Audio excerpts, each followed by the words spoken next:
Tere! Rõõm teid kõiki siin näha. Paljudega teist me oleme tuttavad, vähemalt ma näen siin väga palju tuttavaid nägusid, aga on ka neid, kellega ma ei ole varem kohtunud. Ja sellepärast oleks vist paslik alustada sellega, et ma tutvustan ennast. Mina olen Ludmilla Pihel, olen Minor Grupi talendijuht ja igapäevaselt koos oma tiimiga ma hoolitsen selle eest, et linnaku talendid tunneksid ennast siin keskkonnas oodatuna ja hoituna. Mida me siis selle jaoks teeme? Me arendame erinevaid põnevaid talenditeenuseid, võib isegi öelda ainulaadseid talenditeenuseid. Siin võib öelda nagu välja tuua näiteks koolituskrediit, kus erinevad linnaku ettevõtted saavad teatud arvu tasuta koolitustunde, et oma töötajaid arendada. Või näiteks ülemiste tihti kohanemisteenus, mis on selline, kuidas ma ütlen, soft landing uutele tulijatele. On siis need ettevõtted, on need töötajad. Võib-olla üks selline minu lemmik on või kõige südamelähedasem teenus on HR võrgustik loomulikult personali inimesele.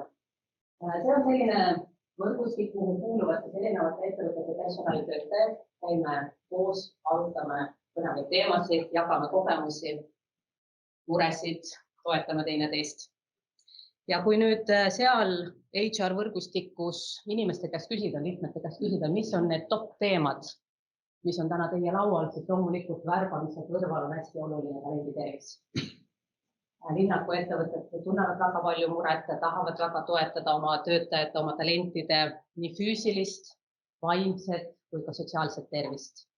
Ja siinkohal mul ongi väga hea meel, et meie siin Ülemiste City's oleme arendamas sellist uut ainulaadset tervisliku linnaku mudelit, millest täna tuleb siin ka juttu.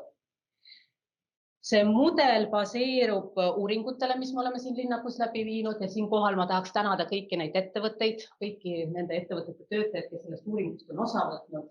Aitäh teile, et te võtsite selle aja, täitsite selle uuringu, et need tulemused on hästi olulised. Ega ilma nende tulemustega poleks me saanud seda mudelit luua. Enne kui me lähme nüüd nende esitluste juurde, mõned korralduslikud küsimused. Et seal laual on registreerimislaud, loodetavasti kõik olete ennast kirja pannud, kes veel ei ole jõudnud tehke seda kindlasti. Seal laual on 3 materjali, mis on kõik teile kasutamiseks, võtke neid julgelt, kasutage, ütleme, seal ei ole midagi sellist, et mida ei tohiks nagu kuskil näidata, et siin on küsitud, et ma võin oma tiimist jagada, loomulikult jagada, me oleme ainult selle poolt, et ei jagada. Lisaks on seal samas laual on 2 ankeeti, mida ma kindlasti paluks teil täita enne, kui te siit lahkute. Seal on üks teema see, et kus te saaksite olla kaasatud, kuidas te saaksite olla kaasatud, oleks väga tore leida siit entusiaste, kes tuleks ja paneks oma õla alla nendele teemadele, mida me siin linnakus tervise valdkonnas arendame, aga ka üks selline tagasiside, et me saaksime oma need sündmusi paremaks. Mis veel? Kui teil on küsimusi esinejatele, siis kindlasti andke endast märku, tulen teie juurde mikrofoniga, see on selle jaoks vajalik, et ka teised kuuleks teie küsimust. Nii, aga ma arvan korraldusliku poole pealt siis kõik kutsuks siia lavale siis esimene esineja Tartu Ülikoolist Maie Kiiser.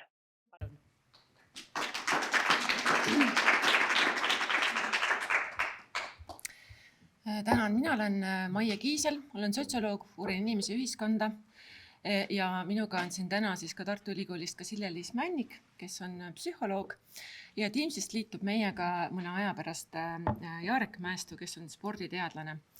Ja meie esindame täna siis ühte suuremat seltskonda, mis on interdistsiplinaarne, kes on siis selles koostööprojektis Ülemiste linnaku siis terviselahenduste üle pead murdnud. Meie koostöö Ülemiste linnakuga algas tegelikult juba 2 aastat tagasi. Ülemöödunud aasta kulus selle peale, et üldse läbi mõtestada see ülesanne, mis linnakul meile oli, et kuidas võiks üldse tervist linnakus kujundama hakata. Ja lisaks sellele, mida tööandjad ja töötajad juba ise teevad või kuidas ka toetada seda, mida nad juba praegu teevad, et nad jääksid selle juurde. Ja me alustasime siis sellise mudeli loomisega ja ma kirjeldan seda joonist siis vasakult paremale tulles. Et kõigepealt me pidime ära defineerima selle, mis asi see tervis on ja kuidas seda mõõta, kuidas veenduda, et nüüd tervis tegelikult paraneb. Me valisime selliseid näitajaid, mille puhul me võime kindel olla, et kui me selle näitaja paremaks saame, siis ilmselt lähevad ka teised näitajad. Et alustuseks on tähtis, et meil oleks jaksu ja vastupidavust füüsiliselt, et midagi teha, trepist üles minna või üldse hoida sellist head töövormi. Teiseks, et me püsiksime vaimselt ärksana, optimistliku, rõõmsana, tuleksime toime keeruliste ülesannetega, ilma et kannataks meie vaimne vorm. Ja kolmandaks, et me tunneksime ennast toetatuna, me tunneks ennast üksi, me suudaksime luua siis selliseid sotsiaalseid suhteid selleks, kui on vaja lahendada näiteks mingisuguseid probleeme. Ja selleks, et neid näitajaid saavutada, tuleb panna töötaja midagi tegema. Number 1, et ta võiks liikuda. See on see, mida linnakus me teeme üsna vähe, et istume tooli peal ja võib-olla ka tuleme siia autoga. Ja see on siis see, mida me peame töötaja tegevuses ilmselt esmaselt muutma. Me soovime, et ta töötaks sellises mõnusas hooseisundis. Sellises hooseisundis, mis tagab, et ta tunneb ennast inspireerituna, motiveerituna, aga samal ajal see kogemus ei lähe üle võlli, ta ei põle läbi. Selline on siis hea ja kasulik töötaja ka tööandjale. Ja kolmandaks, et töötaja julgeks ja suudaks ja sooviks ja teeks siis neid väikeseid suhtlusakte, mis aitavad ka organisatsiooni koos püsida väljaspool tööülesandeid. Selleks, et seda saavutada, me peaksime kasutusele võtma mitmekesise tööriistakasti. Neid tööriistu täpselt ei ole sellele joonisele kirja pandud, sellepärast, et neid võib varieerida. Üldine teadustarkus on selline, et ühe tööriistaga me midagi tulemuslikku ei saavuta ja selleks on vaja kasutada mitmeid. Ja need tööriistad võiksid täita siis selliseid mitmekesiseid mõjutusaknaid. Ühelt poolt peab inimene nägema, et ka teised inimesed teevad selliseid asju. Järelikult on see ka minule okei. Ehk siis need on normid. Teiseks tal peavad olema põhjused midagi teha. Et me ei lähe lihtsalt niisama liikuma, meil on vaja selleks mingisugust ajendit. Ma tahan võib-olla head enesetunnet, ma tahan kohtuda selle jooksupartneriga näiteks. Siis on vaja selleks ka võimalusi, mida linnakus on juba väga palju loodud ja loodamas, et näiteks mul on võimalus tööpausi ajal minna õue ja võtta istet mõnusa pingi peal, ennast seal välja sirutada ja saada eemale töömürast näiteks. Ja neljandaks on siis vaja ka kõikvõimalikke oskuseid ja harjumusi, et teha seda. Et oskuseid ja harjumusi on vaja nii pisikeseks asjaks, et kui ma näiteks sisenen lifti ja minu ees on inimene, et kuidas ma nüüd selle olukorra lahendan, kas ma vaatan talle silma, ütlen tere, kui lähedale ma julgen talle minna, et seal on väga palju selliseid mikrooskuseid, mida on vaja, et töötaja siis suudaks selle mugava sotsiaalse suhte sellel hetkel luua. Selleks, et saada need mitmekesised tööriistad tööle, on vaja leida ka sobiv tööjaotus. Et ei ole võimalik, et tööandja suudab kõikide oma töötajate terviseküsimustega võrdväärselt tegeleda. Ei, me ikkagi fokuseerime, personalijuhi aeg on piiratud. Oma roll on teenuse osutajatel. Mis teenused võiksid sellesse linnakusse kuuluda? Kui ma tulen linnakusse rattaga, siis on hea, kui ma saan siin ratast pesta ja hooldada ja võib-olla ma tulin nii sellise kiiruga või jäin vihma kätte, et mul võiks olla ruum, kus ma saan ennast korrastada. Võib-olla mul on vaja tervisekindlustust või tervisekontrolli, psühholoogi nõu. Võib-olla mul on vaja tutvumisteenust, kui ma näiteks olen uus sisserändaja, et leida endale sobiv siis selline kas trennikaaslane või inimene, kellega minna kalale ja nii edasi. Et neid teenused võib olla võrdlemisi palju. Näiteks üritusturundus teenus, mis arvestab tervist, liikumist, tervislikku toitumist ja nii edasi. Ja selleks, et kõik see asi käima panna, on kahtlemata vaja ka siis ülemiste linnakus selliseid koostöövorme, mis aitavad siis sellise soodsa sünergia linnakusse luua. Ja meie teisel siis koostööaastal ehk siis eelmisel aastal me tegime siis neid uuringuid, mida Miila juba mainis. küsitlesime töötajaid, tööandjaid ja vaatasime päris palju ka siis eelnevaid uuringuid, mida on tehtud Eesti kohta, et kõrvutada seda, mis praegu linnakus toimub, mis seis siin on ja mis toimub siis ülejäänud Eestis, mille poolest erinevad tervisenäitajad, terviseedenduse võtted ja muud sellised tegevused. Ja järgnevalt me anname siis ülevaate meie avastustest 3 tervisevaldkonnas. Üks on siis selline füüsiline tervis, järgnevalt vaimne tervis ja kolmandaks siis sotsiaalne tervis ja räägime ka nendest ettepanekutest siis tervisemudeli edendamiseks linnakus, mille peale me nende otsingute käigus tulime. Nii, ja Jaarek, meie meeskonna sporditeadlane, võtab siinkohal üle. Tere ilusat hommikupoolikut ja ega ma enda tutvustamiseks vist rohkem ei ütlegi, et nimi on öeldud. See, et ma tegelen spordiga, sporditeadlane olen, ütles ka Maie ära. Ja ma tegelikult olen ka seotud siis natukene Tartu Ülikooli juures oleva liikumislaboriga, mis tegelikult tegutseb küll koolides, aga üritab teha siis sama asja ehk et leida selle koolipäeva jooksul erinevaid võimalusi panna siis lapsi liikuma.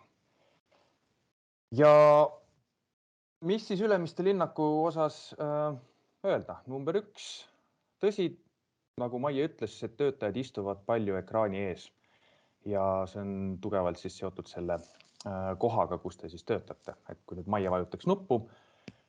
Tõsi, see toob kaasa ka mõningad positiivsed nähud, et kui nüüd eestlastega võrrelda, siis näiteks vabal ajal tähendab see seda, et Ülemiste inimesed on arvuti ees oluliselt vähem kui eestlased. Eks ta ilmselt siis, kui päev otsa arvuti ees olla, siis see vajadus peale tööd arvutit kasutada on ilmselt oluliselt vähem.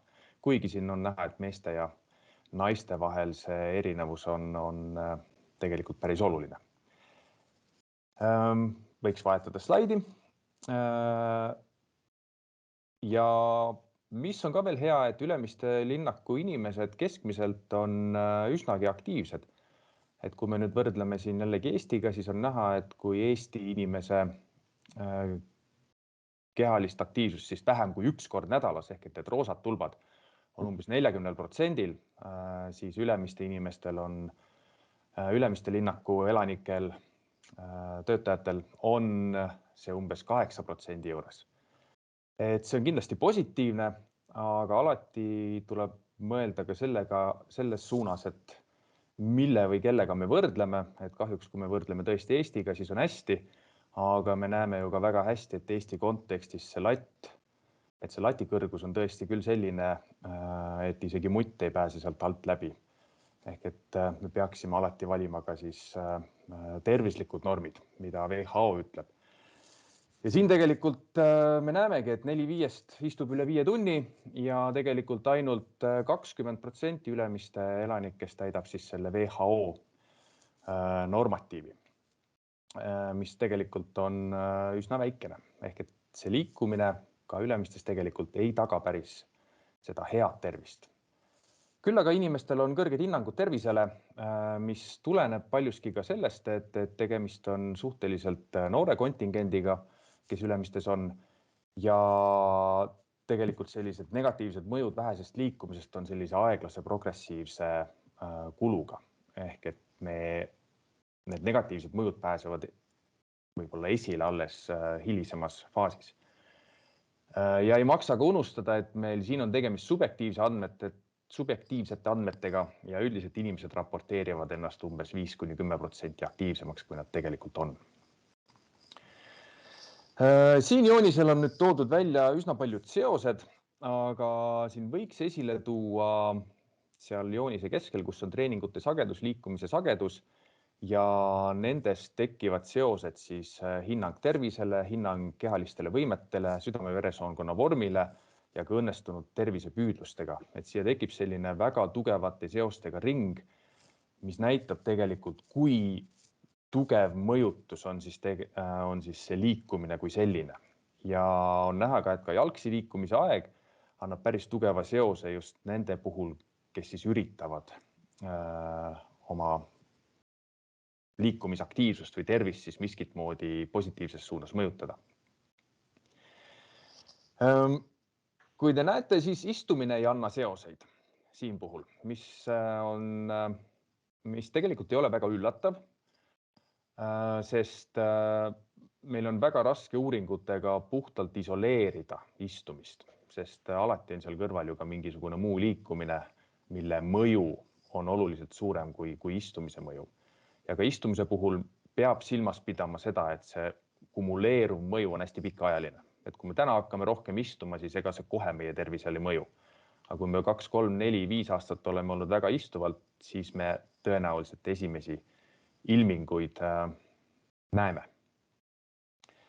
Võiks slaidi vahetada.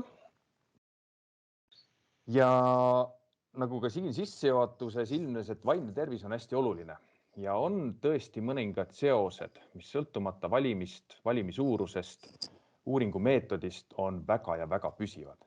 Ehk et me näeme, et need samad hinnang tervise seisundile, hinnang kehalistele võimetele, mis olid hästi suuresti mõjutatavad treeningust ja liikumisest, et nad annavad väga tugevaid seoseid stressi, ärevuse, depressiooniga. Ehk et igal juhul enda liikuma saamine väga suures osas neid faktoreid mõjutab. Ja omakorda siis tekivad ka siis seosed nii valude kui ka tervisekaebustega. Joonise alumise osas on tegelikult näha, et ekraani aeg, mida me ka mõõtsime, siis kui nüüd teda seostada puhtalt südame-veresoonkonna vormiga, siis me näeme, et see negatiivne mõju seal tegelikult on täiesti olemas. Ehk et sõltumata sellest, et me võib-olla päevas teeme pool tundi või tund aega trenni, kui me ülejäänud aja seal istume, siis see istuv aeg meile seda negatiivset mõju paratamatult ka annab. Nii, järgmine slaid. Me jagasime ka siis Ülemiste linnaku inimesed 4 erinevasse gruppi. Ehk et need, kes siis liiguvad palju, treenivad palju ja istuvad palju ja siis skaala teises otsas on liiguvad palju, treenivad vähe, istuvad palju. Neid paraku oli suhteliselt vähe meie valimis, nii et me jätaks nagu need korraks kõrva ja keskenduks võib-olla sellisele 2 grupile, et ühed, kes siis liiguvad enam-vähem normaalselt, neid on siis umbes 40% ja need, kes siis liiguvad vähe, aga istuvad palju, keda mis seal salata on siis meie valimi põhjal üle poole. Ja siin võib-olla tasukski mõelda nüüd, et kuidas edasi liikuda, et milline võiks olla see sihtgrupp, kellele neid mõjutusi või ajendeid pakkuda. Ehk et selgelt on näha, et enamik inimesi on just neid, kes liiguvad väga vähe, aga istuvad väga palju.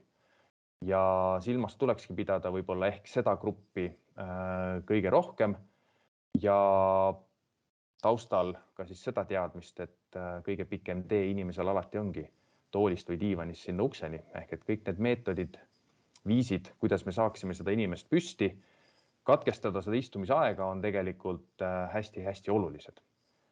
Ja ettevõtetel või Ülemiste linnakul tasukski siin mõelda, et mis oleks see inimese kasu, mis teda siis nii-öelda püsti tõstaks. Ja erinevad uuringud siinkohal on ka näidanud, et hästi oluline on siin just see liikumise sagedus, mitte selle ühe treeningu otsene kestvus, vaid mida rohkem inimene päeva jooksul oma istumist katkestab, seda suurem on ka see esmane efekt. Ja sellised töökohal läbi viidud metaanalüüsid on näidanud, et kui selliseid väikseid sekkumisi või mõjutusi teha, millest ka Maie rääkis, et kui me teeme ainult ühe sekkumise, siis see ei ole väga veenev, aga neid peaks siis tegema sellise komplekssena. Tõesti, et need pakuvad päevas umbes 1000 sammu rohkem keskmiselt ja võimaldavad ka siis umbes poole või kuni isegi 2 tunni võrra vähendada siis seda inaktiivset aega. Kas nad töötavad? Seda on keeruline öelda, sõltub hästi palju keskkonnast. Et näiteks kui panna lihtsalt märgid treppidele, et näiteks sammumärgid, siis umbes 3% inimesi hakkas neid kasutama. Kui sinna panna juurde ka juhinduvad tahvlid, siis see mõjusus oli umbes 12%. Nüüd inimesele, mida soovitada, siis igal juhul võiksid nad ka enda peas hoida, et see istumisaeg oleks mõistlik katkestada. Kas või siis tunnis korra 5 minuti jooksul ja kas või siduda see näiteks 20 korda tõusuga toolilt, et sellised lihtsad asjad tegelikult toimivad päris veenvalt. Ja ma võib-olla lõppu tooksin ühe näite Petter Northugist, kes küll on tippsportlane, aga kuidas ka tema leidis juba üsna noorena viise, et saada paremaks. Ta avastas, et koolipäeva saab väga edukalt ära kasutada ja ta igas tunnis tõstis käe püsti ja palus välja. Ja loomulikult õpetaja seda lubas ja Petter Northug siis selle ajal jooksis nii kiiresti, kui ta suutis kooli kõige kaugema tualeti juurde, tegi seal 20 kätekõverdusse ja jooksis kiiresti tagasi. Ja järgmine kord tegi täpselt selle sama asja. Et kas see üks liikumine, mida ta tegi, teda aitas? Ilmselt mitte. Aga kuna ta tegi seda päevas mitu ja mitu korda ja väga palju, siis see mõju oli kindlasti oluline. Ja ma ei oska öelda, kui suur mõju võiks olla see tema olümpiamedalite juures, aga see mõju oli täiesti olemas. Tavainimese kontekstis, et kui näiteks kasutada päevas 10 minutit treppe, siis inimene kulutab umbes 90 kilokalorit. Kui ta teeks seda terve aasta jooksul, siis see tähendaks umbes 4 kilogrammi kaalukaotust aastas. 90 kilokalorit on ka üks digestiivküpsis. Et kui te vastupidi sööte iga päev ühe digestiivküpsise, siis te aasta pärast võiksite näha, et see 4 kilo on teile kehakaalule lisandunud. Ehk et see väiksed ampsud on tegelikult võivad olla väga-väga olulised, kui need teha piisava sagedusega ja mõjuvad kindlasti ka tervisele. Nii, aga aitäh! Väike liikumine aitab kaasa vaimsele tervisele, et ma annan siit siis vaimsele tervisele sõna. Ja aitäh, et nagu Maie juba tutvustas, mina olen Sille-Liis Männik Tartu Ülikooli Psühholoogia Instituudis ja selles projektis meie koos kolleeg Ander Uusbergiga vaatasime lähemalt siis Ülemiste linnaku vaimse tervise peale ja vaimse tervise näitajate peale. Et alustaks võib-olla positiivsest ja positiivsest on tegelikult väga palju linnakus, et üks selline positiivne näitaja, ma panen siia joonise ka kohe, on see sama seal kõige ülemisel, joonise kõige ülemises osas toodud see tööhooseisundis.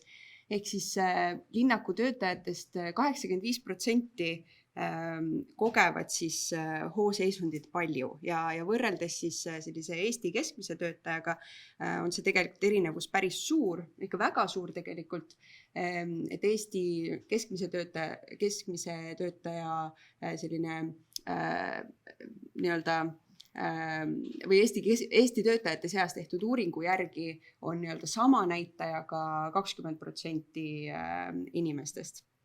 Et see on väga positiivne ja Maie küll mainis natuke, mis see hooseisund on, aga lihtsalt, et üle täpsustada, et see on selline töötamise viis, kus on põhimõtteliselt 2 peamist asja tagatud. Ehk esiteks on selline keskendumine sellele ülesandele, mida ma teen, ma olen fokusseeritud tugevalt, aga teisest küljest ka selline sundimatu soov või tahe seda tegevust teha. Ehk siis see ei ole selline hambad ristis pingutamine, et mul on vaja, vaid see on selline mõnus, hea tunne, mis selle keskendumisega kaasneb. Ja sageli inimesed, kes hooseisundit kogevad, ka nii-öelda raporteerivad, et neil kaob isegi selline ajataju ära, et aeg on nii kiiresti läinud ja aeg justkui lendas.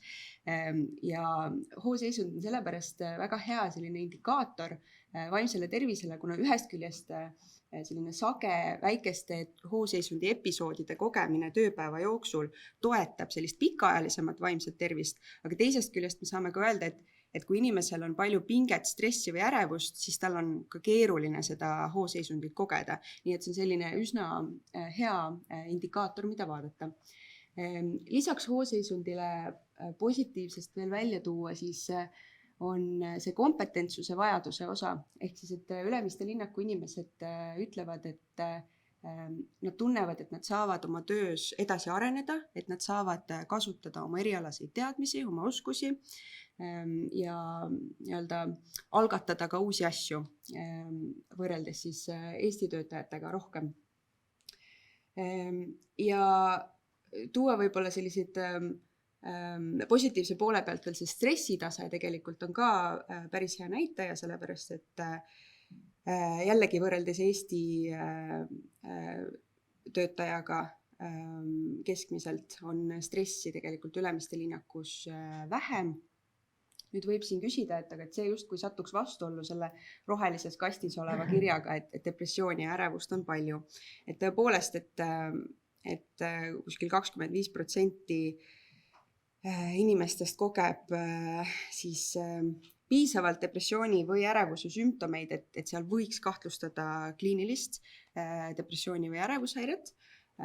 Küll aga on see siiski madalam, kui on Eestis keskmiselt. Ehk siis selle raporti koostamise ajal neid andmeid veel ei olnud, aga vahepeal on välja tulnud selline ülevaatlik miniraport siis Eesti rahvastiku vaimse tervise uuringu kohta, kus oli siis toodud, et 28% Eesti rahvastikust kogeb siis piisavalt depressioonisümptomeid, et mis on siis üle selle kriitilise piiri. Ehk siis sellega võrreldes on linnakus vaimse tervise probleeme veidi vähem, aga jah, see ei tähenda seda, et oleks hästi, aga lihtsalt, et on võib-olla mõnevõrra paremini kui rahvastikus keskmiselt. Siis võib-olla arenguruumi koha pealt, mida välja tuua, on see kogukonnatunde küsimus, et see käib sinna psühholoogiline heaolu seotuse vajaduse juurde, et seal on näha, et küll üle poole vastajatest ütleb, et nende seotuse vajadus on või selle täidetus on kas vähene või pigem vähene. Et see ei kehti niivõrd linnaku ülese kogukonnatunde kohta, kuivõrd sellise töökoha sisese kolleegide vahelise mõnusa koostöise atmosfääri kohta. Et see on üks asi, mida võib-olla arenguna välja tuua. Üsna ootuspäraselt leidsime, et hooseisundid kogevad linnakus rohkem need töötajad, kes on juhtival positsioonil. Omakorda siis tippspetsialistid kogevad hooseisundid siis rohkem kui näiteks keskastme spetsialistid ja kõige rohkem siis juhid. Hooseisundid kogevad rohkem parema majandusliku seisuga töötajad ja valdkondadest leidsime siis rohkema hooseisundi kogejate seas on neid, kes töötavad hariduses, teaduses, panganduses, kindlustuses ja vähem neid, kes töötavad tööstuse või kultuuri vallas. Ja võib-olla vastupidiselt sellisele levinud arvamusele, et mõnus töö on selline kuidagi selline lõõgastav või selline, kus ei pea nagu väga palju pingutama, mis on mõnus lihtne, et siis tegelikult hooseisundi eelduseks on see, et töö oleks selline väljakutse, mitte liiga raske, aga samas mitte ka liiga kerge, et igav ei hakkaks. Ja seetõttu ei ole ka üllatav, et hooseisundid kogevad enam need, kes teevad sellist tempokat tööd, kus neil on vaja inimestega suhelda, kus neil on tegelikult rohkem selliseid väljakutseid. Ja ka kaugtöö tegijate seas leidsime rohkem hooseisundi kogejaid. Ja siis loomulikult taaskord ootuspäraselt, et kui töö on väga selline rutiinne ja võib-olla kui ka töörütm on selline väga ebaregulaarne, siis see ei aita niivõrd kaasa hooseisundi kogemisele. Ja loomulikult konfliktid ja kius ei aita kohe üldse kaasa.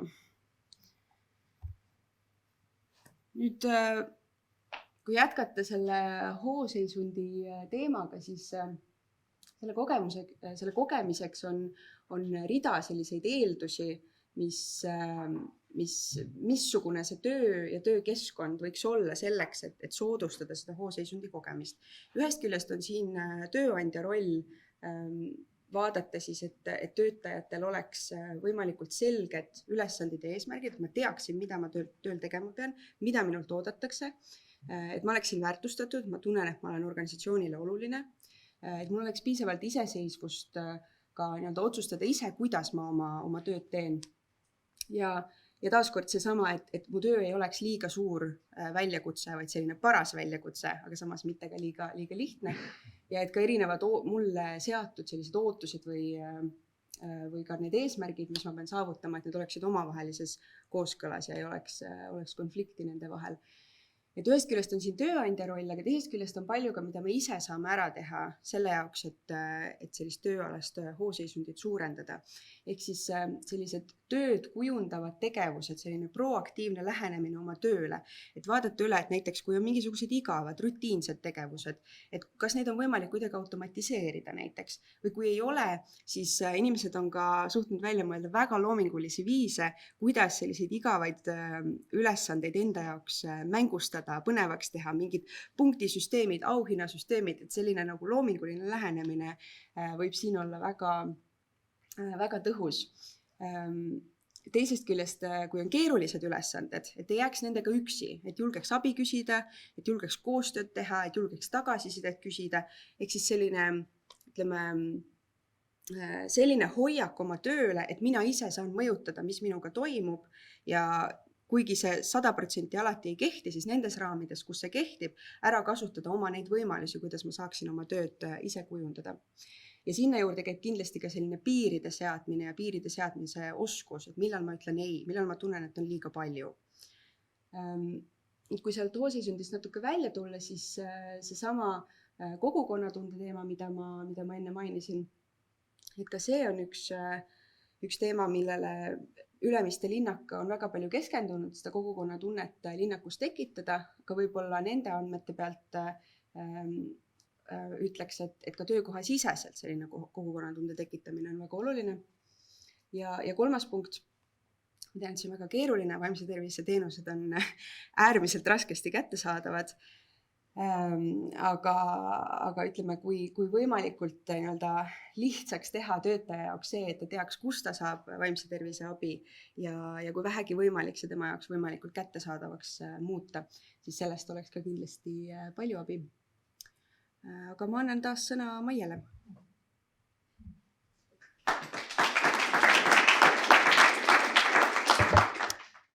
Mina räägin sotsiaalsest tervisest ja see on nüüd hästi selline arusaamatu väljend. Ja millest see väljendub? Et kui me räägime sotsiaalsest tervisest, siis me jätame kõrvale selle suhtluse, mis on vajalik tööülesannete täitmiseks. Selle suhtluse, mis on vajalik näiteks perekondlike kohustuste täitmiseks. Kas sa tegid oma kodused ülesanded ära? Kas sa matemaatika õppisid ära? Ja jätame kõrvale ka sügavad sõprussuhted, mida ei saa ette dikteerida, mille tekkeks on vaja väga unikaalseid tingimusi. See, mida me linnakus peame eeskätt silmas sotsiaalse tervise all, on siis sellised põgusad suhtlemise hetked, mis annavad elule värvi ja avavad meie jaoks need aknad, et kui on vajadus või võimalus, siis võib sellest suhtlusest midagi enamat välja areneda. Võib-olla uus koostöösuhe, võib-olla leiad uue trennikaaslase, võib-olla saad uue idee. Et see võib välja näha näiteks niimoodi, et ma ei tea, tere Sille-Liis, et tead, mul on selline väsimus täna sees, et ma vist ei viitsi trenni teha. Mis sina teed? Sina lähed jooksma. No ma ei tea, ma siis ikka vist ise ajan ennast ka välja. Et tere Miila, et ma põlen sulle soovist rääkida sellest konverentsi kogemusest. Meil oli see nii ägedaid mõtted, kas me leiame aja, et räägime võib-olla mõne sõna sellest. Et sellised väikesed suhtlushetked on eelduseks ka sellele, et saab tekkida innovatsioon, uuendus.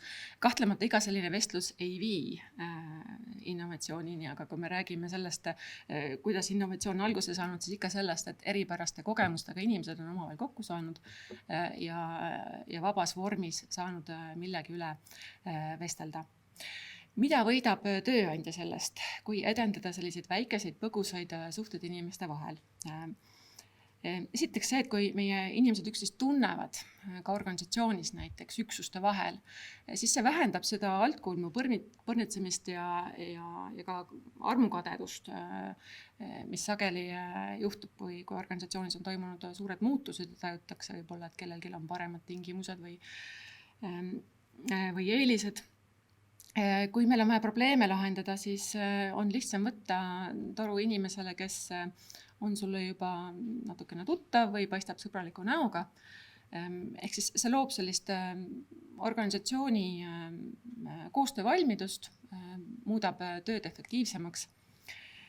Inimesel, töötajal endal, see minimaalne, mis tal võita on just see, mida ma enne ka mainisin, et meie ümber on väga palju selliseid väikeseid sotsiaalseid olukordi, kus me tunneme ennast ebamugavalt. Et kui ma enda jaoks mõtlen läbi, kuidas ma käitun selles lifti kohtumise hetkel või mida ma teen siis, kui sööklas on kõik kohad hõivatud ja me peame võõra inimese lauda istuma, et kuidas seda suhtlust alustada või ka konverentsil, et kui palju konverentsi ajast läheb tegelikult raisku, sest me ei taipa suhelda õige inimesega. Aga see on siis kõige selline väiksem asi, mida ma võin võita. Aga suures plaanis on see väga tähtis, kui siin koroonakriisi ajal meil ei olnud omavahel võimalik suhelda. Zoomi kõned üldiselt jäid rohkem selliste tööülesannete täitmise tasandile, jäid ära sellised põgusad kohvinurga vestlused, siis see mõjus väga tugevalt vaimsele tervisele. Ja kuigi treeningsaalid pandi kinni, aga me ju suudame liigutada ka mingis muus vormis, et kui meil ei ole neid põgusaid kokkupuuteid teiste inimesega, sellised väikeseid kokkuleppeid, kellega me koos treenime, meil ei ole põhjust kokku saada, siis ka see füüsiline liikumine kaob sealt kõrvalt ära. Ma olen tegelenud sotsiaalsete suhete uurimisega ka akadeemiliselt, mille põhjal ma võin öelda, et linnakus on kokku saanud palju rohkem selliseid inimesi, kellel selline eeldused seltsivuseks või sellisteks põgusateks väikesteks suheteks on väga head, sest siin on sellised töökohad, mis tõmbavad selliseid inimesi ligi. Ma nimetaksin neid aktivistideks, see on selline tore silt, seal on oma head küljed, oma halvad küljed ja mida need aktiviste iseloomustab? Need iseloomustab see, et neil on väga head mitmekülgsed oskused, neil on suur tutvusringkond ja neile on omane siis selline mentaliteet, mis innustub probleemide lahendamisest. Ja see, mis neid siia linnaku, mis nad tunnevad, et neile linnak väga meeldib, on just see tunne, et siin on kokku saanud siis sellised inimesed, keda innustab probleemile nagu sarvist haaramine. Ja see nüüd omavahel liidab ja niivõrd see füüsiline keskkond ei olegi siin tähtis, aga just see sotsiaalne, et need inimesed, kes tunnevad, et nad seltsivad sageli ja tunnevad ennast linnakusse tugevalt kiindununa, töötavad sageli hoopis kodust, teevad kaugtööd. Et nende jaoks linnak on muutunud pigem selliseks võib-olla sümboliks ja suhete pusaks, mille juurde käib ka siis selline võib-olla meeldiv töökeskkond, meeldiv linnaatmosfäär ja nii edasi. Kui siin graafiku alumisse otsa vaadata, siis on siin näha, et näiteks võõraste inimestega on söögikohtades sattunud vestlema 7%. Tulbana ta näib väga väikene tulp, aga sellises sotsiaalses plaanis on see tegelikult väga hea näitaja.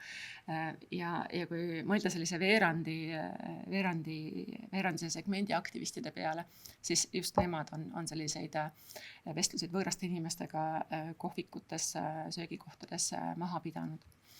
Väga üllatav on ka see, et näiteks neid inimesi, kes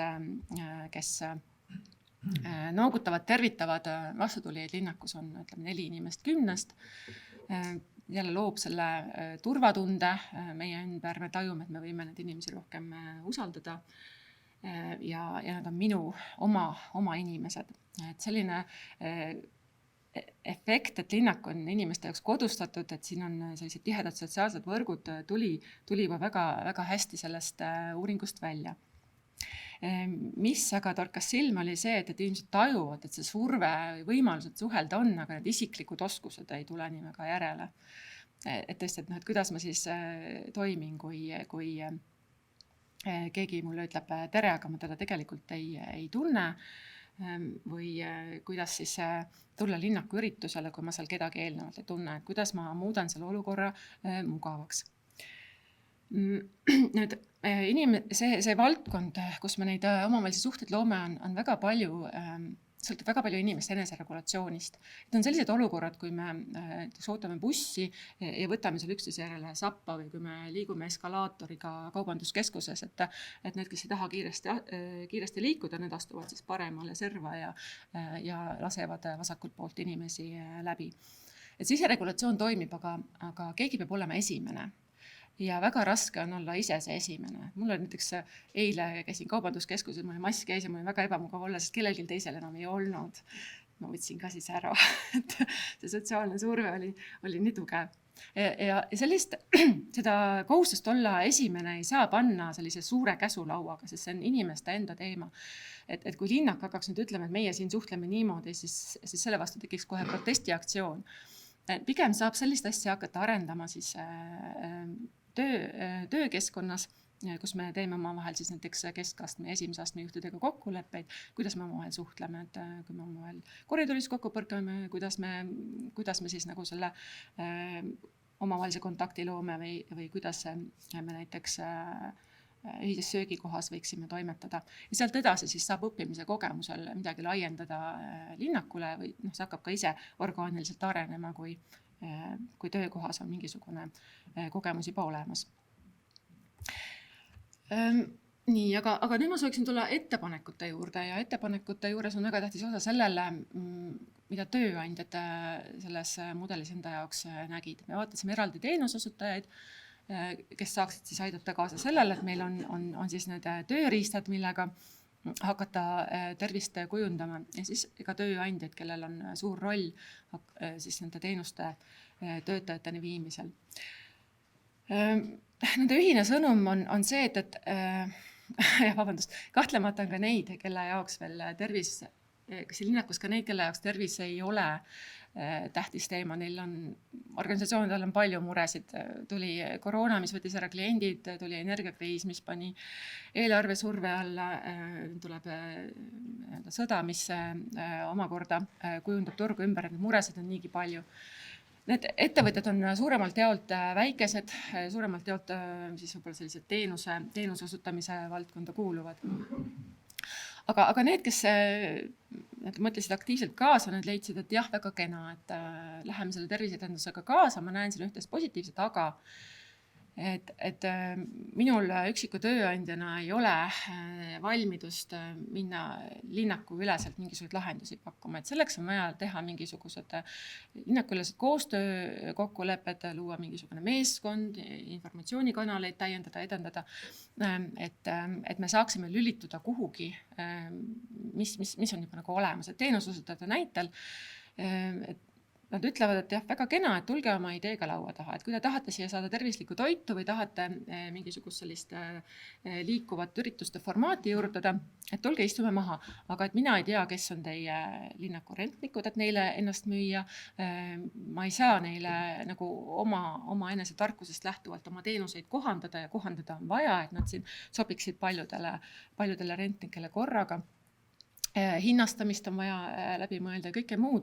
Ja see on üksikule tegijale ilma igasuguse tugisüsteemita nagu liiga suur pähkel. Selliseid finantsriske keegi võtta ei saa. Ja sarnaselt siis vajasid sellist tuge ka tööandjad. Tööandjate juures kehtib ka linnakus see 20-80 printsiip, ehk siis, et 20% tööandjaid ja 80% töötajaid ja vastupidi.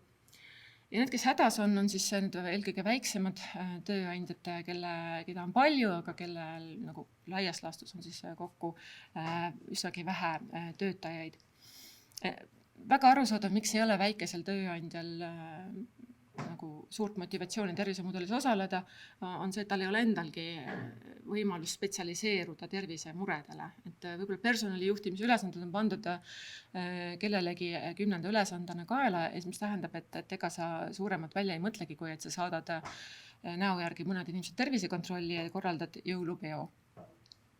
Ja sellised tööandjad näeksid siis väga hea võimalus on seda, kui linnakus oleksid sellised suhtlus- või sportimis- või vaimse tervise teenused, kuhu nad saaksid lihtsalt oma töötajad saata. Et nad on kusagil juba valmis ja sa saad selle ülesande enda pealt ära võtta. Natuke keerulisem on nende tööandjatega, kelle kes osutavad teenuseid, et nemad on hästi variatiivsed, nende töötajate tööülesanded, töörutiinid on nii mitmekesised, et sageli sellised lahendused, mida valgekraedest personalijuhid oskaksid käigu pealt pakkuda, neile ei sobi.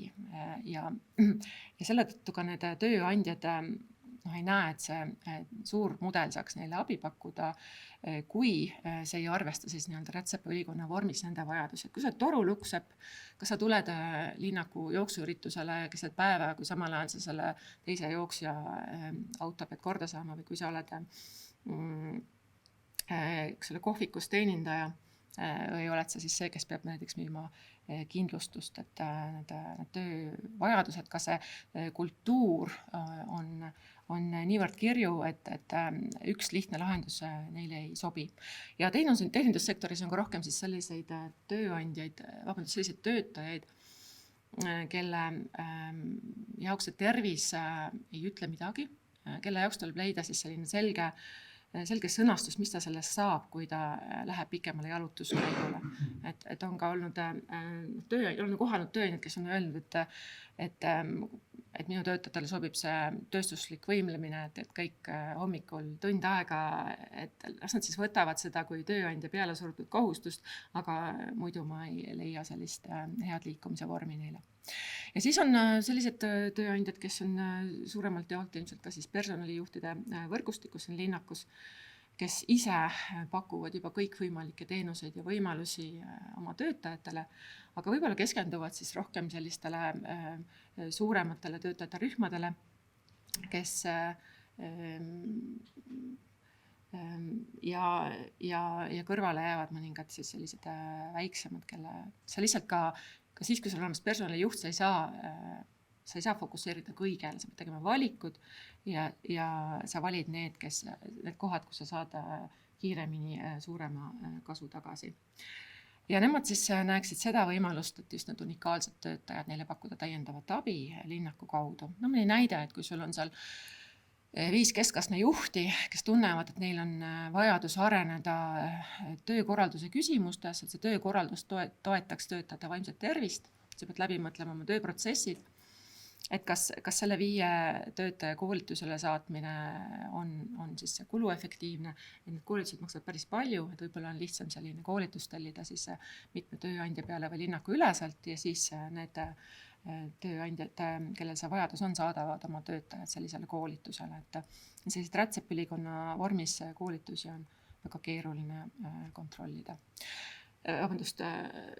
Ka sisse osta. Ja mõned näited siis, mida tööandjad saaksid teha. Üks rühm, keda sageli mainita, on uussisserändajad, ehk siis inimesed, kellel pole siin perete tugivõrgustikku ja need põhjused, miks me leiame, et me klapime teise inimesega või et me tahame temaga koos trennis käia, kalal käia, temaga võib-olla mingit pere või laste asju arutada. Need põhjused on väga unikaalsed. Ja võib-olla see, kui tööandjal on 10 uussisserändajat, siis tema kollektiivis ei pruugigi selliste huvidega inimesi olla. Ja et võib-olla selliseid vajadusi on võimalik siis lahendada näiteks kuidagi linnaku üleselt, et me paneme tööandjatena seljad kokku, et need sidemed tekiksid. Või need samad väikeste tööandjate töötajad, tööandja ei jaksa pühenduda. Kuidas me nüüd mõtleme siis välja sellise lihtsa formaadi, mida kõik need väikesed tööandjad saaksid kasutada, ilma et me peaksime iga formaati hakkama nüüd nagu rätsepaülikonna vormis siis kohandama. Me pakkusime ühe ettepanekuna siis välja selle, et võiks teha näiteks või proovida sellist linnakuülest festivali, kus iga tööandja tuleb ise välja ja pakub siis kas orienteerumismängu kogu linnakule või pakub näiteks kodukohviku vormis midagi või hoopis musitseerib. Et siis on nagu mingisugune suurem formaat ees ja piisavalt jääb ka siis sellistele nagu tööandjatele või töötajatele sellist loomingulist ruumi ja oma initsiatiivi. Väga palju on jah siis ka selliseid töötajaid, kellel on mingisugused väga spetsiifilised vajadused, et on üksikud inimesed, kes armastavad maratoni joosta ja tunnevad ennast seda täis üksinduna, võib-olla nad on kolinud mõnest teisest linnast siia, nad vajavad siis sellist, eks ole, sõpra või kaaslast, kellega siis ennast kõrvutades ennast edasi motiveerida, et siis on jällegi vaja sellist partnerit. Ja kui me loome need teenused, mis aitavad neid inimesi omavahel kokku tuua, siis on ju väga tore. Palju on ka võib-olla selliseid puudega või haruldaste terviseprobleemidega inimesi, kellel on võib-olla vajadus sotsiaalse toe järele või jah, et neid asju saaks teha siis kollektiivselt. Või on siis näiteks ka need töötajad, kes töötavad kusagil mujal, et me kaotame läbi oma teenused, kui palju neist saaks teha virtuaalselt, et need jagada ka siis teiste töötajatega. Ja just seetõttu, et paljud tööandjad, just väiksemad tööandjad on päris palju, nad ei jaksa oma töötajatega tegeleda, siis peaks see mudel arvesse võtma rohkem siis seda, et ka et linnak jõuab otse töötajani. Ja alustuseks ta võiks siis pihta hakata sellest, et ta informeerib mõningatest terviseteemadest töötajaid, et me räägime, mis asi see hooseisund on. Kuigi linnakus juba päris hästi inimesed teavad, mis on vaimse tervise probleemid, kui me paneme nad avalikule stendile, see normaliseerib seda, et me võime sellest rääkida. Me võime rääkida vaimse tervise probleemidest ka siis, kui sa oled mees ja keskealine näiteks. Et need loovad mingisuguseid norme ja seda vaba aeg, see loob ka põhjuseid minna tänavale, et sa ei tunne ennast ebamugavalt, mis ma siin nüüd siis selle tooli juures siin teen või üksinda siin istun, aga kui ma loen, siis mul on põhjus seal, jälle see pisike põhjus, mul on põhjust olla väljas ja eks seal stendi juures ka kellegagi suhelda. Samuti ka näiteks siis võib kõikvõimalikud kõnnikoosolekud, mida juba linnak teeb, aga sellest räägib edasi ka Kadi. Vaja oleks sellist koostöö, suhtlus, informatsiooni vahetamise vormi, mis juba mitmes vormis eksisteerib, siin näiteks linnaku veebi ja personalijuhtide võrgustiku näol. Aga näiteks personalijuhid tõid välja seda, et igaüks siin leiutab näiteks endale vaimse tervise koolitusi ja ei oska neid kuidagi ka nagu süsteemi panna, et mõtleme siis kollektiivselt selle läbi, et mis tüüpi teenuseid on, proovime ära, jagame üksteisega häid kogemusi, et sordime sellest suurest vaimse tervise teenuste mürast endale vajalikult välja. Ja uusi asju, mida ei ole veel olemas, võiks siis edendada siis selliste nagu huubi vormis. Me otsime siin ka linnakuga sellele rahastusvõimalusi, et hakata siis looma uusi teenuseid, mida veel ei ole ja mida ehk siis saaks laiendada ka teistele linnalistele kooslustele. Ja võib-olla viimased sõnumid tööandjatele on siis see, et kui me tahame selle tervisemudeliga edasi minna, siis see näitab, et me peaksime rohkem vaatama ka näiteks kui me teeme töötajate küsitlusi, siis nende kõige suuremate tulpade ja vajaduste tagant vaatame ka neid, mis on need väiksemad. Ja minema vaatame, mida need töötajad vajavad, et siis seda tarkust tuua ka linnaku tasandile. Minul enda kustumatu mulje välitööde käigus kohatud personalijuht, kellel oli kuskil 80–100 töötajat ja kes võttis ette selle, et ta proovis kõikide töötajate töölõigud läbi, seni kui neid omandas need põhioskused. Ta sai aru, mis selle töötajale sobib, mis on tema vajadused ja probleemid ja sellest lähtuvalt siis pani siis töökoha terviseedenduse plaani paika. Ja võiks rohkem arvesse võtta siis ka nüüd seda, mida need töötajad ise tahaks teha ja mida nad on valmis ka ise eest vedama. Ka siin linnakus ringikõndides kohtasin inimesi, kes ütlevad, et ei, suitsetamist ma ei jäta ja trenni ma ei lähe. Aga seda ma olen valmis tegema, et ma sellest autost võiksin küll välja astuda, et see on nagu elementaarne. Et mis ma siis teha saan? Et ma saan toetada seda, milleks inimene praegu valmis on. Kui ma selle esimese sammu ületan, näiteks pakun talle siis parkimistoetuse asemel näiteks jalgratast või õpetan ta siis rattaga sõitma. Neid lahendusi võib olla palju, eks ole. Et siis ma saan pakkuda talle tuge just seal, kus ta ise näeb, et vajadusi on. Ja kui need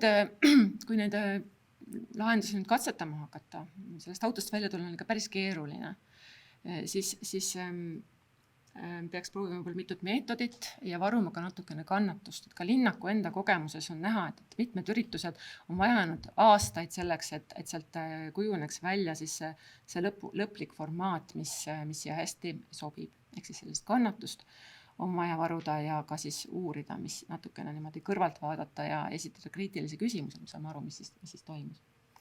Ja siis jagada neid kogemusi ka teiste personalijuhtidega, et üks tõeteaduslikult me tulevikku ei ennusta, me ei saa öelda, mis on ainuõiged lahendused, me jõuame eri teid mööda sama tulemuseni, aga selleks, et see tarkus siis tekiks, on siis vaja ka selliseid isiklike kogemuste vahetusi siin linnaku tasemel. Nii, aitäh ja ma annan nüüd edasi sõna.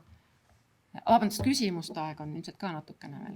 Ma kutsun siia, et kui teil on küsimusi, siis teil on praegu arukordne võimalus Tartu Ülikooli teadlastel küsida terviseteemalisi küsimusi. Kas keegi soovib küsida midagi? No, tundub, et küsimusi praegu ei ole, aga need küsimusi saate ka pärast. Küsimus on, ma kostan muidu ka. Ja suured tänud. Et palju teil on nüüd teadlastena ja keskkonnauurijatena kindlasti ka siis koostöös tervisenäitajatega selliseid näiteid, et Euroopas selliste uuringutega tegeletakse, kus on koostöös nii ettevõtted, indiviidi soovid ja siis need ökosüsteemid või linnalised keskkonnad või koguni linnad. Ja kes on siin nagu sellised first runnerid meie mõttes, kes on nagu sellised eeskuju näitaja? Neid võrgustikke on ikkagi juba mitmeid tekkimas, mitte võib-olla nii väga linnalise sootsiumi vormis, aga just, et linnade koostöös teadlastega koostööprojektide vormis, mis on siis määratud mingil hetkel ka hääbuma. Ma tooksin sellised Taani, Rootsi, selle piirkonna riigid, kus on loodud ka väga head eeldused sellisteks koostöövormide tekkeks, et kõikvõimalikke sotsiaalprobleeme, ka keskkonnaprobleeme, kliimaprobleeme nad lahendavad rohujuure tasandil. Nad on harjunud seda võrku punuma inimeste ümber, mis hoiab neid siis soovitava käitumise juures, et kui sa oled elad kuskil, ma ei tea, Utrechti linnas, et siis on sul seal olemas kas sotsiaaltöötaja või politseiametnik või keegi, kes siis on alati nagu, ta ei tegutse oma sellises väljakujunenud rollis, vaid ta on siis pigem see fassilitaator, kes aitab sul leida oma kogukonnale sobivaid lahendusi. Jah, aga selliseid rahvusvahelisi võrgustikke tuleb tänu eurorahastusele päris kiiresti juurde.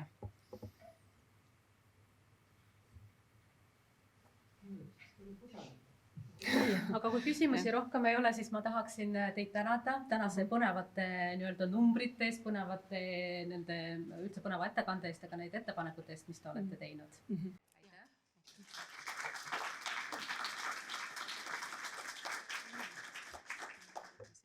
Nii, aga järgmiseks tuleb teie ette Kadi Pärnits, kes on Mainor Grupi tegevjuht ja kes räägib teile siis sellest, nagu Maie ütles, et tööandjad ise ainult üksi ei saa kõiki asju ära teha, kindlasti oleks vaja linnaku tuge ja Kadi räägibki, mida me oleme linnakus juba täna teinud selle jaoks, et tööandjaid toetada ja mis on meil ägedad tulemas seal juures erinevad teenused ja erinevad sündmused. Nii, suured tänu, milline mikrofon mulle on, see vä, kes teab. Et suured tänud teile tulemast ja tõesti suur rõõm teid näha. Ja rõõm on mitmekordne, sellepärast nagu te aru saite, paari aasta töö on saanud kaante vahele. Tartu Ülikooliga oleme koos teinud ja koos kogukonnaga. Aga mitte ainult kaante vahele, me oleme saanud kõvasti targemaks ja meil on täna konkreetsed plaanid. Nii et tegelikult on minu ülesanne siin olla täna hästi praktiline. Ja anda teada seda, et milles me oleme siis... Kuido on ka vahepeal tulnud. Tere, Kuido. Nõukogu juht. Olid jah? Olen märganud sind. Ja. ja kõigile teistele ka tere. Et me oleme seda tööd teinud loomulikult kõik koos, aga väga suur roll on olnud siin ikkagi arendajatel. Ja nüüd enne kui praktilise asja juurde läheme, siis väikene sissejuhatus. Et miks selline koht nagu Ülemiste, miks selline linnaline ruum on hakanud tegelema tervise teemadega ja seda süsteemselt koos teadlastega? Et sihuke mehine seltskond. See oli 2 aastat tagasi tõesti, kui me alustasime Tartu Ülikooliga koostööd ja Tartu Ülikooli rektor siis seal paremas servas, härra Asser, oli meil külas kogu selle seltskonnaga ja meil nõukogu esimees siis ja kahe arendaja juhid. Et see oli see hetk tegelikult, kus linnakusse tulid ka terviseteenuse osutajad, ehk me lõime siis tervisemaja. Et tundub küll nii, et kui tulevad teenuseosutajad ja tuleb oskajaid inimesi ja spetsialiste, et siis hakkab see valdkond ka arenema, et me leiame lihtsalt selle tervise teema jaoks ka toe. Nii et sealt sai asi alguse ja ma ütlen päris ausalt, et ei uskunud mina, et see töö tuleb nii praktiline, nii kasulik. See, et sõit tuleb põnev, seda me kõik saime aru. Aga veel kord, suured tänud sellele seltskonnale, kui teil on need materjalid, siis te näete sealt, et kõik 3 valdkonda, see on siis meie tervisetehnoloogia projekt, eks ole, ja tervisejuhtimise programm, siis ütleme üldmudel ja täna siis see praktiline kokkuvõte, et kuidas seda mudelit rakendada, et sealt on kohe näha kõik need teadlased ja see väga suur ringkond, kes sellest osa on võtnud. Aga täna siis Maie, Sille ja Arek kõvasti nägid alguses vaeva, Andero, Triin ja muidugi kõik teised inimesed. Nii et veel aplaus kõigile osalejatele. Et tõesti väga hea näide koostööst.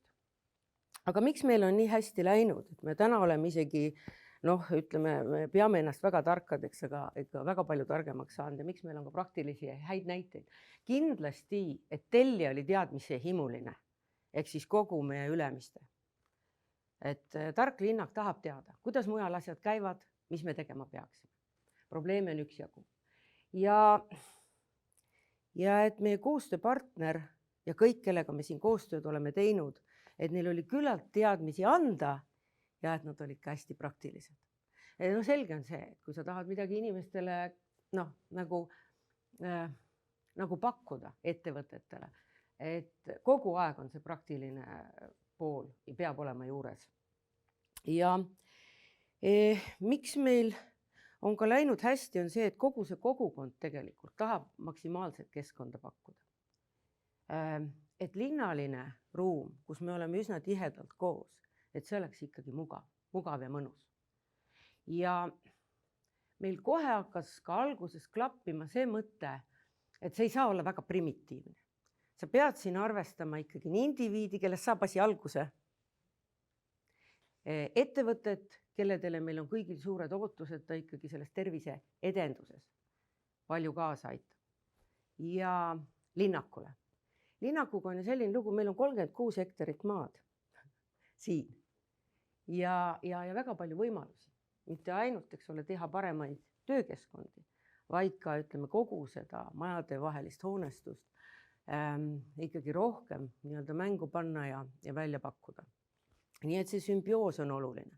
Ja loomulikult me saime targemaks, et me vaim kustub, kui me füüsiliselt tublid ei ole ja mis asi on üldse sotsiaalne tervis. Mina pean ausalt ütlema, et enne 2 aastat ma ei olnud sellele väga mõelnud. Ja kõik need 3 kokku ja need arvud, need panevad mõtlema.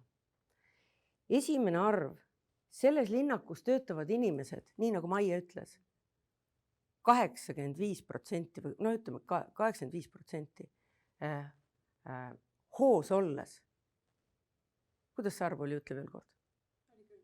Jah. et Eestiga võrreldes 20%. Siin inimesed on väga pühendunud. Ja selge see, et kui me sealt arvuti tagant koosolekuruumilt püsti ei saa, siis me istume seal üle 5 tunni. 80% linnaku inimesi istuvad üle 5 tunni. Mina olen ehe näide. Mis me teeme nüüd selliste inimestega? Et teadlased on ütlenud, siis tuleb lihtsalt kiiremini surma. Vabandust. Ja see on jälle nagu hea, et inimesed on siin hästi aktiivsed. Nad käivad trennis, aga meid on õpetatud, et see, kui sa õhtul teed tunnikese ja päeval istud, et see ei tasanda ära. Ei tohi öelda, et see ei aita, aga see ei tasanda ära. Et teine tähelepanek sotsiaalse tervise osas. Et sotsiaalne tervis on siis, kui seltsivad me oleme. Kui palju on me vaim nagu valmis minema võõrastesse kohtadesse, teistega suhtlema, väljapool nii-öelda oma ettevõtet ja oma ringkonda. Ja kui meeldivalt me pärast seda tunneme.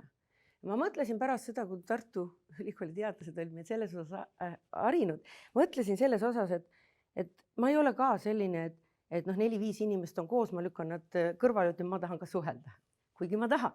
Aga siis, kui ma ennast ületan ja ikkagi ka linnaku inimestega mõnusalt suhtlen, kellega tavaliselt ei suhtle, on see toidukohas, on see liftis, et pärast tunned ennast meeldivalt.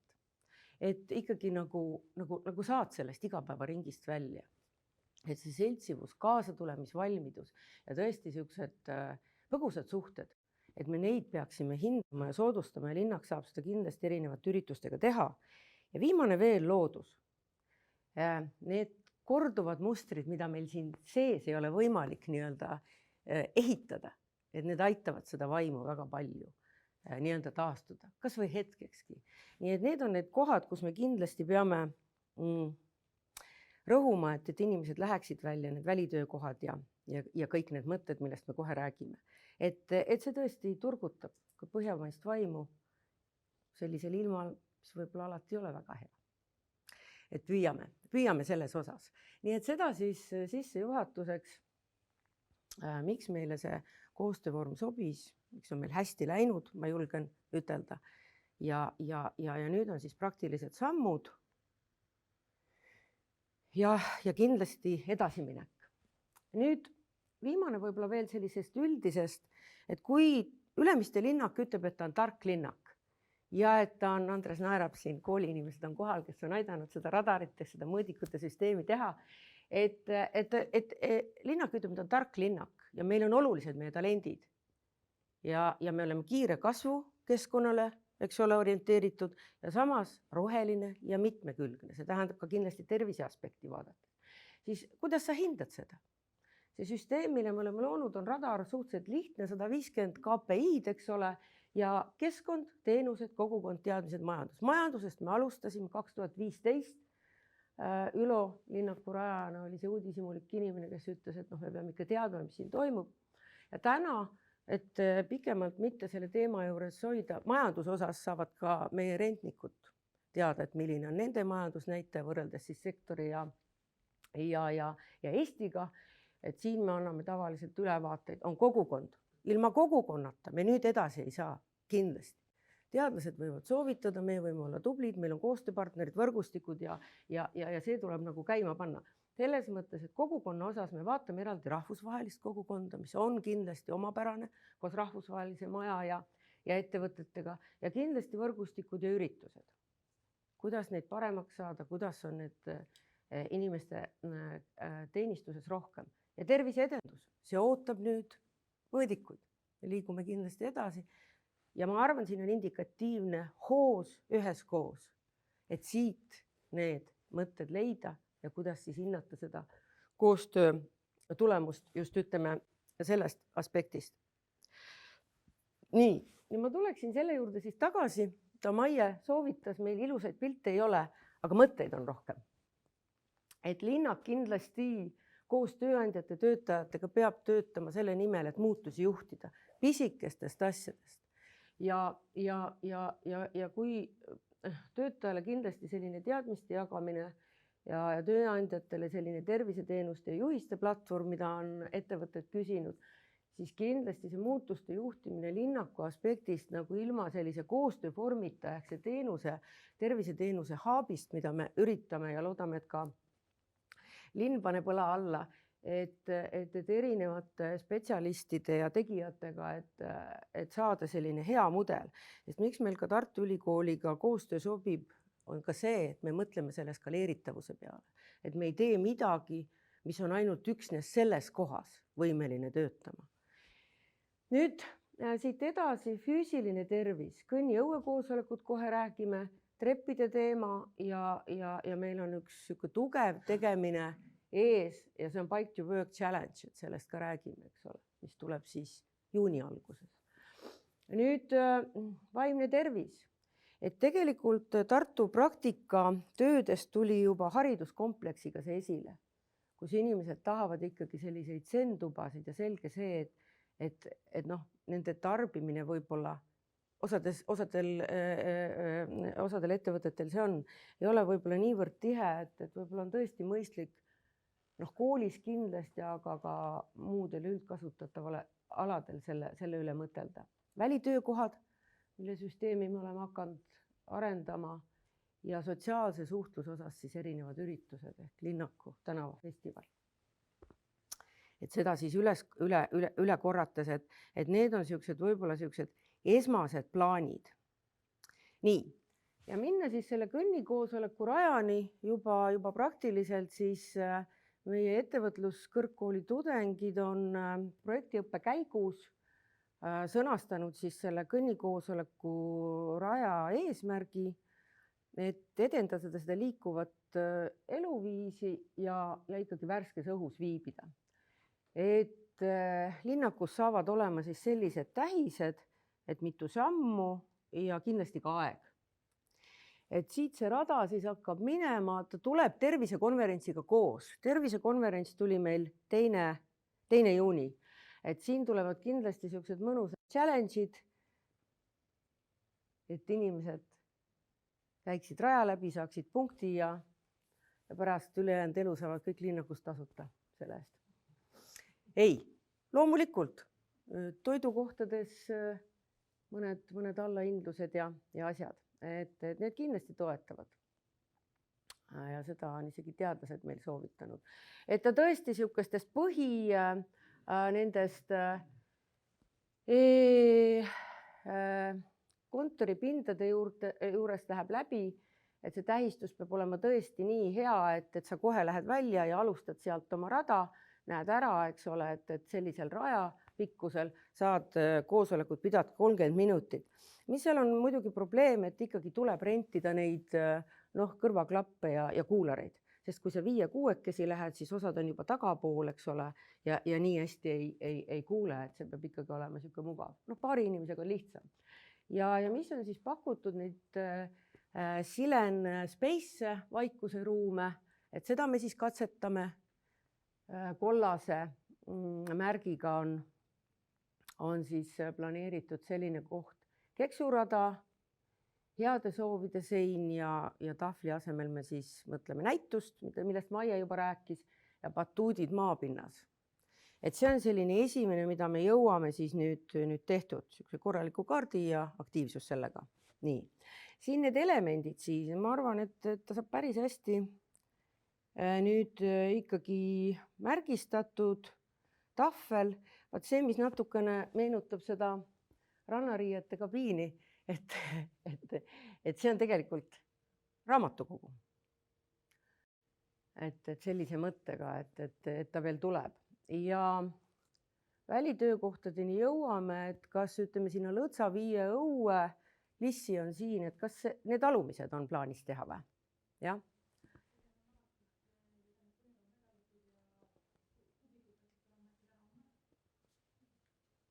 Väga uhke. Ja siis batuut ja keksurada.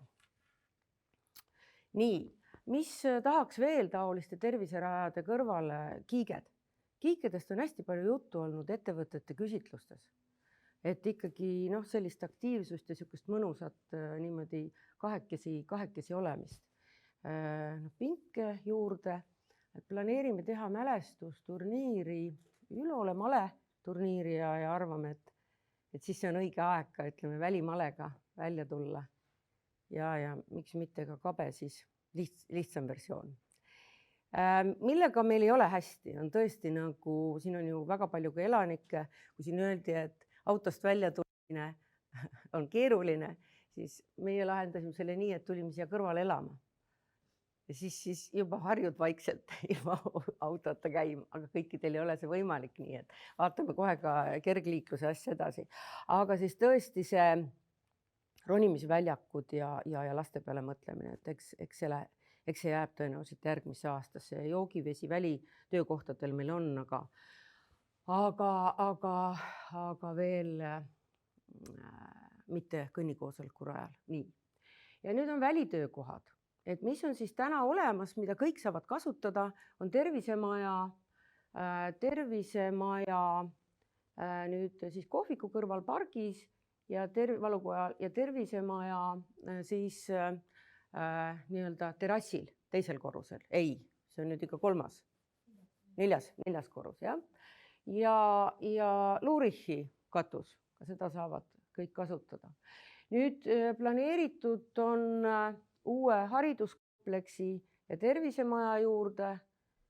Haridus on seal, eks ole, see heledama lillaga. Ja tervisemaja juurde ka välitöökohad, kus siis peaks olema arvutiga võimalik töötada, katus, laud ja need, mis siis ütleme, nendel terrassidel on siis ikkagi ka see päikesekate. Ja ideed on siis Lõõtsa parki ja Lissi juba rääkis jah, et Lõõtsa 5 on siis välitöökohad ka valmis. Nendega on selline lugu, et kui on planeeritud minna välja, ilm läheb järjest paremaks koosoleku pidama, lihtsalt mõtlema, siis sinna võib minna ja kui ta on vaba, on kõik okei. Kes tahavad aga broneerida, siis broneerimissüsteem saab varsti veebi ülesse ja siis on tõesti nii, et see tuleb vist ka mingisugune väike maks selle eest teha, kui sa broneerid ja siis need, kes seal vabalt istuvad, siis selle broneeringu ajaks peavad mujale istuma minema, et selline korraldus. Aga praegu on jah, et meil broneerimissüsteemi ei ole ja kui on vaba, siis saab minna. Nii. Aga ega siis ainult ütleme, ja ainult me ei mõtle sellele tööle, et töötame väljas, töötame kõnnirajal, et ka sellist mõnusat olemist. Me proovisime talvel, kui oli COVID-i aeg, et tuua ikkagi ka see lõke sinna tiigi juurde, puupakud panna ja puud ka. Et me väga kutsume üles, väga talvel tuleme tegema niisugust mõnusat olemist. See oli tõesti väga, väga vahva algatus, aga eks see asi peab kindlasti süvenema. Ja nüüd see, millest me rääkisime, mida on tööandjad ka ja ettevõtted rääkinud, et kuidas ikkagi nende ratastega siin lugu on, turvaline see on ja sellel suvel nüüd 2. mail proovime siis seda Lõõtsat teha nii-öelda ühesuunaliseks, rattateed rajada, teeme koostööd linnaga ja linnaga just selles mõttes, et kuidas see liikluskorraldus siis oleks sujuv ja kindlasti me teeme sellised väljakutsed inimestele ja võistlused linnas, et kes siis sellel perioodil, see on siis ütleme maist kuni septembrini, rohkem käib ja rohkem rattaga sõidab. Aga see kaart on nüüd see, mida on ka palju küsitud, et kus on duširuumid, kus on jalgrattaparklad ja kus on siis remondi ja ütleme selline rattahoolduskohad. Et see saab ka veebi kindlasti üles. Et mida siin üksikasjalikult üle vaatama ei hakka, aga see on rõõm, et tegelikult kõik arendajad koos on seda teinud ja sellised asjad saavad ka nagu siis seda liikumist toetamaks. Aga no muidugi kogu see ümbrus siin areneb, et jalgratastega tulla on siit linnakust üksi vähe. Siin tulevad ju suured arendused, Rail Baltica ja kõik. Euroopa väljak ja ligipääsuteed. Nii, aga trepid. See oli esimene nii-öelda trepivõistlus. Võitis Hitachi. Kas see oli võimalik, et 12 korrust 35 sekundit? Uskumatu. No selge see, kõigile sellised asjad ei paku huvi, aga ma arvan, et lauatennise ja teiste spordiürituste kõrval me kindlasti seda jätkame. See on äge. Nüüd, kui ma jooksta ei jaksa, kuidas siis see trepi kasutamine oleks sõbralikum? No täna tõesti korrustel seal kohvi ei pakuta. Et me püüame nüüd, Alma maja on vist esimene maja, teha need trepid selliseks põnevamaks, rõõmsamaks, nagu oli, ja Arek vist ütles, et kui seal on ikkagi mingisugused siuksed teetähised, et nii palju kaloreid ja nii palju, et ta aitab, mis need protsendid olid 5 ja 12. Nii et see oli väga, väga kihvt. Ja no muidugi soliidse riietuse eest sai siis DHL eriauhinna. Nii. Mis on selline tõsine asi, on siin praegu selle nii-öelda tervisejuhtimise programmi eestvedajana ka siin, on kogukonnale välja pakutud ja kogukond on seda katsetanud, 100 inimest osales selles. See on siis juhi oma tervist, et meil oleks kõik koos nii-öelda uni, vaimne tervis, stressiharjutused, kui ka toitumis ja füüsiline kava, et oleksid tõesti sprindid, head teenused, nõuanded ja väga head coach'id. Et see tagasiside, vaatasime ka selle üle, et just see toitumise asi on nagu see, eks ole, et lisaks headele coach'idele, et kui need oleksid kõik ühes koos, siis see sümbioos on nagu väga hea ja seda kiidetud. Et seda siis linnak ja ka teised linnakud võiksid hakata kasutama, need, kes tahavad oma tervist juhtida. Nii, ja nüüd see mudeli rakendamine praeguses seisus. Et siin on need tegevused, mis me teeme kõik koos, et need on plaanis, me viime need ellu ja me väga loodame, et me saame sellise tervisenõukoja käima, et tuleks kogukonnast erinevatest spetsialistidest meile nõu ja abi, et kuidas siis ikkagi neid asju paremini teha. Ja kindlasti ka tervisekonverents on siis planeeritud nii, et tulevad praktilised nõuanded. Edasised on siis tervisemõõdikud ja kogu tervisehaabi areng siin. Et neid lihtsaid ja praktilisi asju saada teha. Nii, aga veel terviseteenustest korra, et Tervisemaja 2, Tervisemaja 1 on töötanud meil 2 aastat ja Tervisemaja 2 on siis tegemisel ja tuleb siia linnakusse 2024. aastal, et kindlasti diagnostika saab paremaks, taastusravi osa, mida linnakus väga palju küsitakse, saab nii-öelda tõsisemalt veel välja toodud. Toodi mõnusa olemise, hõljumise kambrid, mida iganes need ka ei ole, ma arvan, see väga, väga kihvt. Hambaravi areneb ja vaimse tervise muidugi erinevad interdistsiplinaarsed teenused. Ja Tartu Ülikooli Kliinikum, see koostöö on toonud meid ka sinnani, et Tartu Ülikooli Kliinikum tuleb tervele 2 korrusele oma spetsialistidega, nii et ütleme, see linnak ja piirkond üldse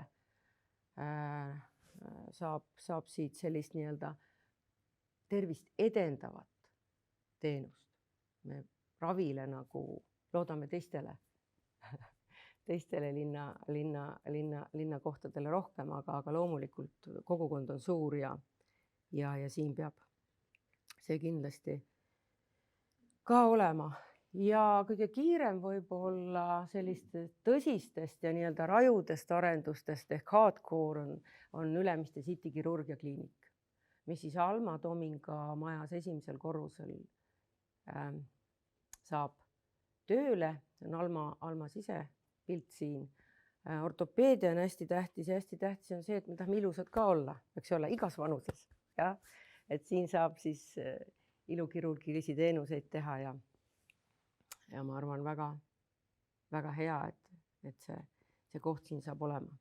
Nii, aga tõepoolest, et kes ei taha kõndida ja kes arsti juurde ei taha minna, väga sagedasti, eks me ikka peame käima, siis loomulikult Ülemiste erinevad üritused, mis aitavad, ütleme, spordi seltskonnal ka siin kaasa lüüa, üleval siis hästi kihvt Ülemiste Kaubanduskeskusega koos tehtav ööjooks, kutsun kindlasti jooksma.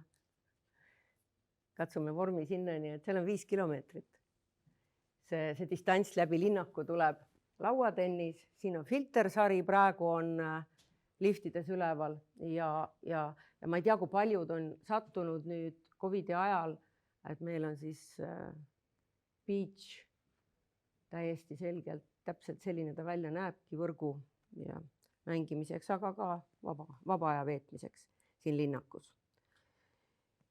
Ja viimane võib-olla see, et kui ei ole sport, ei ole töö, et siis nii juuniorid kui ka seeniorid, see on meil uue brändi, see on see nool välja uust, et selle üritus. Et kõikidel oleks siin mõnus.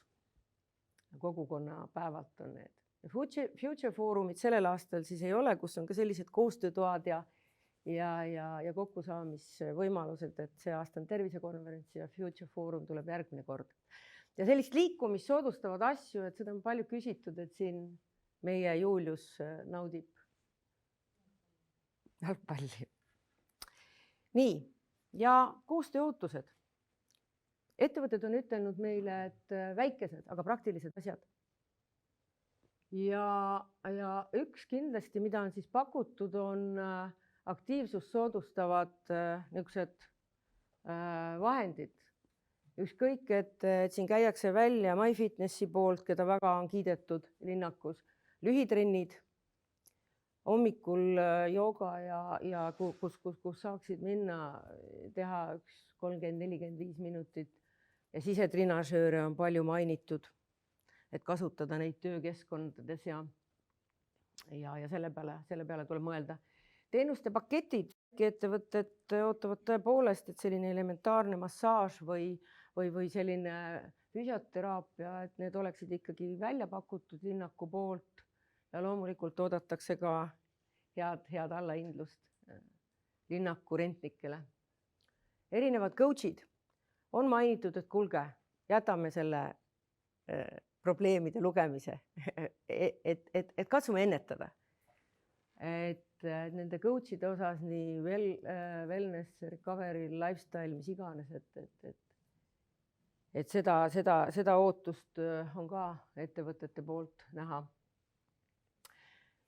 teenusena. Orienteerumislauamängude sündmused, linnak on erinev, kellele mis ja muidugi juhtide koolitused ja parimad praktikad. Et see on nüüd küll see, et millega linnak saab tegeleda, et kokku võtta ja jagada neid kogemusi. Et see võrgustumine on kindlasti meie teema. Ja viimane, mida nüüd IF-kindlustuse ja Mehilainen, kes on siis Qualitas uus omanik koos, üritame teha, see on siis Ülemiste City tervisekindlustuspakett. Et siin oleks siis laiapõhjaline terviseteenus ja juba siis ka otsearveldus teenusepakkuja kindlustuse vahel mugavam kui kellelgi teisel iganes ja oleks siis linnaku ettevõtetele pakkuda selline asi. Töö selle nimel käib. Rohkem ei ole. Nii, aga suur tänud teile kõigile.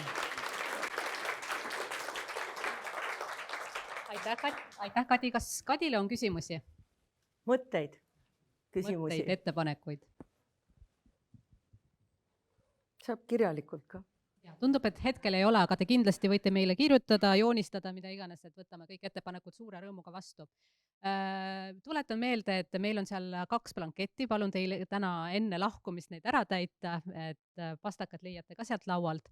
Ja ega siis lõpetuseks soovin teile kõigile ilusad kevaded, päike uues paistab, minge välja, kasutage neid võimalusi, mis meil siin linnakus juba täna on, koosoleku kõnnirada tuleb, aga välitöökohti juba saate kasutada, võtke osa meie erinevatest sündmustest, on maikuus startimas meil tervisekuu, väga palju erinevaid tegevusi tuleb, osalege ise, kutsuge üles oma töötajaid selles osa võtma ja see tervisekuu siis kulmineerub 2. juunil tervisekonverentsiga, et kuna te siin olete kõik terviseteemad kuulamas, siis loodan teid ka sellel tervisekonverentsil näha. Aitäh teile kõigile!